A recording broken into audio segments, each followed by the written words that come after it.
ассалому алайкум ба ҳама тамошобинони барномаҳои Сорвон Сафаров. Видеои нав мо хостем ки чӣ хабарои наве ки ҳаст оиди ҳаму хабаро як суҳбат бигзаронем, як видео пешкаш бикунем то чени маълумотҳои дастраскардаи худмон ба ҳамаи шумо бифаҳмонем.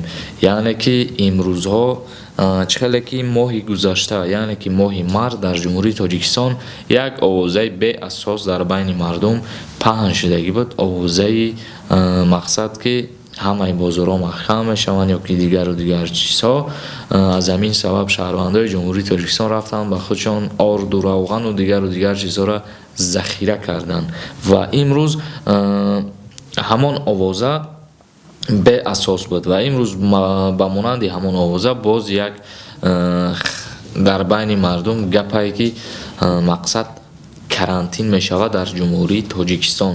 чихеле ки дар дигар давлатҳо мо шумо дидастем мақсад карантин кардагиянд, махсусан дар Федератсияи Россия ё ки дар Узбекистон бештар аз 100 000 нафар шаҳрванди Узбекистон дар карантин айни ҳол қарор доранд ва дар Федератсияи Россия ҳамчунин ва инак дар шаҳри Нью-Йорк низ ҳамчунин карантинай.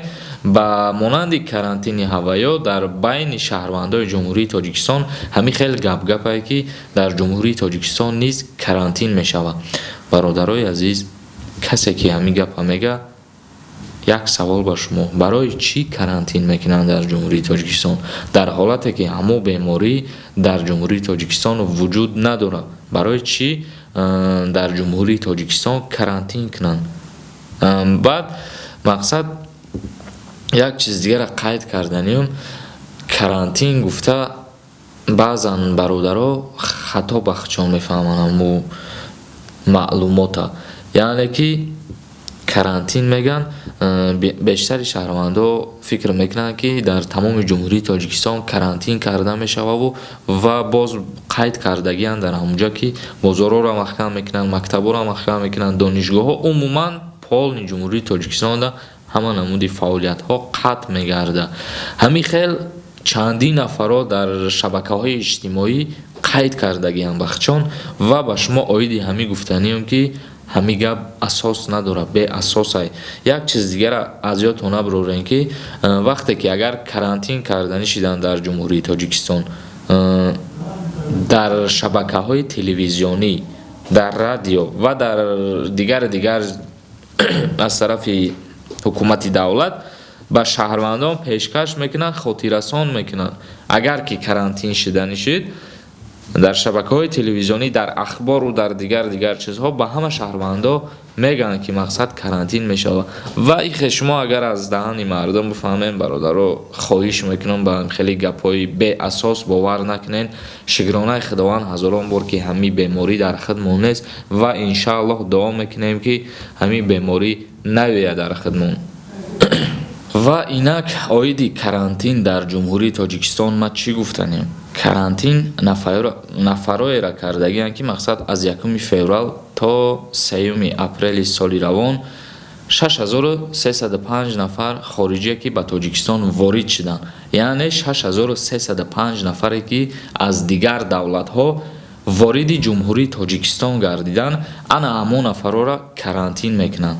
яъне ки ба муҳлати 14 рӯз мебаранд, зери назорати табибон қарор мегиранд ва аз ҳамин 6305 нафар айни ҳол 2851 нафараш аллакай аз карантин озод шудагиҳ ва 3454 нафари дигараш айни ҳол дар карантин қарор доранд. яъне карантини 14 рӯза зери назорати ҳамон табибон. шукронаи худованд ки кадомиш аз карантин ҷавоб доданд, яъне ами сабаби ҷавобдиҳишон ҳамие ки ҳамон шахсиятҳо ягон намуд беморида гирифтор нестанд. дуо мекунем ҳама каса назди худованд ки ҳеҷ вақт ҳамин намуд беморӣ ба ҷумҳурии мо ворид нашавад ва ба шаҳрвандои ҷумҳурии Тоҷикистон гуфтанием ки ба ҳархе овозаҳо дода нашавена, худтона фирефтаи гапҳои беасос накунед. ва инак баҳри муҳоҷирон боз як хабари дигара гуфтаниём.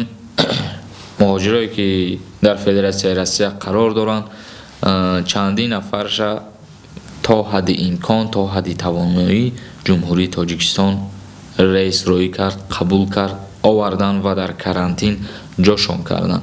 бештарша дар куллоб ҷо кардан, дар беморхонаву бештарша дар варзоб, дар харангону дар чандин ҷоҳо карантиншон кардан. Чандин нафарша аз муҳоҷират баргардонидан, шахсиятое ки билет харидагӣ буданд омада натонистанд. Ва боз мутаассифона чандин бародари муҳоҷири дигар дар аму Федератсияи Россия дармонд, яъне ки баргардонида натавонистанд дигар ҳавайёро, аз сабабе ки беморӣ бисёр дар Федератсияи Россия тез паҳн шид. Ба ҳамин хотир дигар бар нагардонданд аммо мондагиёш ки дар Федератсияи Россия мондагӣ буданд. худованд розӣ боша, ҳукумати ҷумҳурии Тоҷикистон боз ягон чора мебинаву боқӣ мондаи мардуми муҳоҷира иншааллоҳ ки ба ватан соқ саломат бармегардонад. Чӣ гуфтанем ба ҳамун муҳоҷиро? худованд сабри ҷамил тамота бародаро, дил хаста нашен, дил шикаста нашен.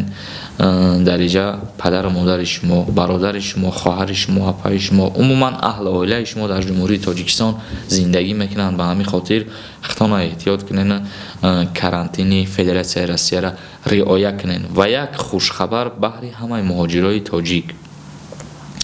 аз тарафи сафири ҷумҳурии Тоҷикистон Имомуддин Саторов, яъне ки посольствои ҷумҳурии Тоҷикистон дар Федератсияи Россия, роҳбараш Имомуддин Саторовай дар бораи патент кардани муҳоҷирон ба ҳукумати Федератсияи Россия пешниҳод кардааст ки то нест шудани ҳамин бемории хитоӣ ба муҳоҷирони ҷумҳурии Тоҷикистон дар Федератсияи Россия қарор дошта як шарти осоне пешкаш бикунад, яъне ки патента як муддати муайян аз байн бибаранд, то ки дар уҷа бародарои тоҷик бекор мондагианд, ҳозир дар карантин қарор доранд.